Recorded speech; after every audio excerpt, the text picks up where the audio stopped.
Hello and welcome to another episode of KKP Wrapsody, your one-stop video where we recap the best video game and pop culture news of the week.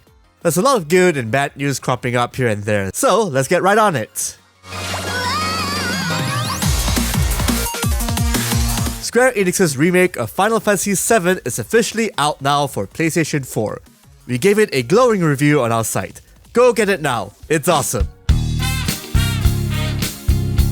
Okay, there's actually more news than that. I guess I'm actually gonna have to do my job this Friday instead of, going back to Midgard 2.0 and doing all the side quests and stuff. On the show, I guess.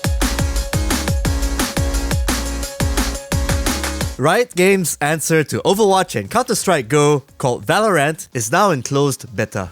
Naturally, people are hyped up about this team-based shooter, so yeah, Twitch numbers. Roughly 1.7 million people are watching Valorant right now on Twitch. This is considered an all-time record breaker, considering Fortnite's concurrent viewer numbers are around that point during its 10th season. How the hell did this happen? Easy, because Riot Games are giving codes out to people who are watching the streams. People like free stuff, so they're gathering in droves on Twitch to get lucky with early access. Eager players are setting up multiple linked Riot and Twitch accounts in order to increase their odds of getting a key. So yeah, hop to it if you're keen on participating.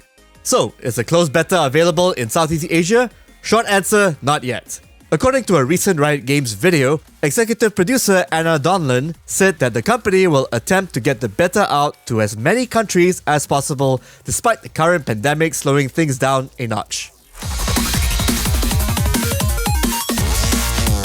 So what happens when you fuse an Xbox One controller with a PlayStation 4 controller? Well, you might get something like this. The PlayStation 5 controller, everybody, which looks like it was heavily inspired by one of Sony's VR games. You know, the one with the midget robot. Anyway, the new controller features two innovations, haptic technology and adaptive triggers. Haptic tech allows players to feel powerful sensations, like a better version of DualShock Rumble. Adaptive triggers make the tactile feedback of pressing the L2 and R2 buttons feel more realistic. Other new additions include a new Create button in place of the Share button, a new built-in microphone array, two-tone color design, and the repositioned light bar at each side of the touchpad. The new design may be divisive between the gaming community. Personally, it looks fine. Why change up what isn't completely broken anyway, right? 2019's Modern Warfare is on a roll, updates-wise. Activision just announced a ton of content for Season 3. For starters, 3 new multiplayer maps will be available. Arnia Incursion, Hovak Sawmill, and the remastered version of Call of Duty 4's Backlot. Also, Alex from the Modern Warfare campaigns will be a selectable operator, now with prosthetic legs. In addition, if you're playing the PS4 version of the game, you can look forward to a few exclusives, a new survival mode map called Shoot House, and the Warzone Combat Pack that's free of charge for all PS Plus subscribers. The exclusivity will last until 1st October. All in all, it's a good time to be a Call of Duty, military, dude bro, shooter fan.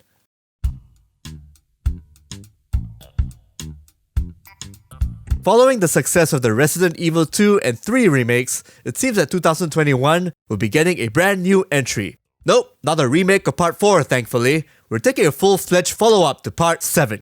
Rumors have it that Resident Evil 8 will be called Resident Evil Village, and will be in a European setting featuring quote-unquote weird elements. Chris Redfield will be in a central role here and will be redesigned so that he doesn't have his cauliflower bulging biceps anymore. This sounds all well and creepy, but did you know that this wasn't even the original idea for Part 8?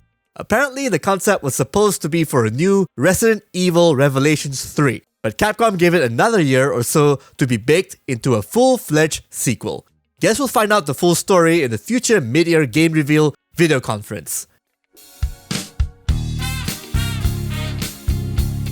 Good news for you Disney and Marvel fans out there, Mulan and Black Widow will have new release dates. The former will be out on the 24th of July, while the latter will be out on the 6th of November. However, some dates for movies that were supposed to be out this month and the next, like The New Mutants and Antlers, have not been confirmed yet. The publisher of Old Master Q, Wu Zongxing, has died at the age of 98. He worked with the Hong Kong comics creator Alfonso Wong to publish the comic until the latter's death in 2017. For those who don't know, Old Master Q revolves around an elderly, lanky man dressed in traditional Chinese attire, whose main goal in life is to prank people and make some sort of commentary in slapstick form. There are animated and live-action adaptations for the series, but if this is your first time being exposed to the franchise, you're better off reading the original Hong Kong strips. Rest in peace, and thanks for making the world laugh by publishing one of Hong Kong's many national treasures. Thanks again for tuning into this episode. Now go and play some Final Fantasy VII Remake. I'm Mr. Toffee, and that's the way the world pixelates.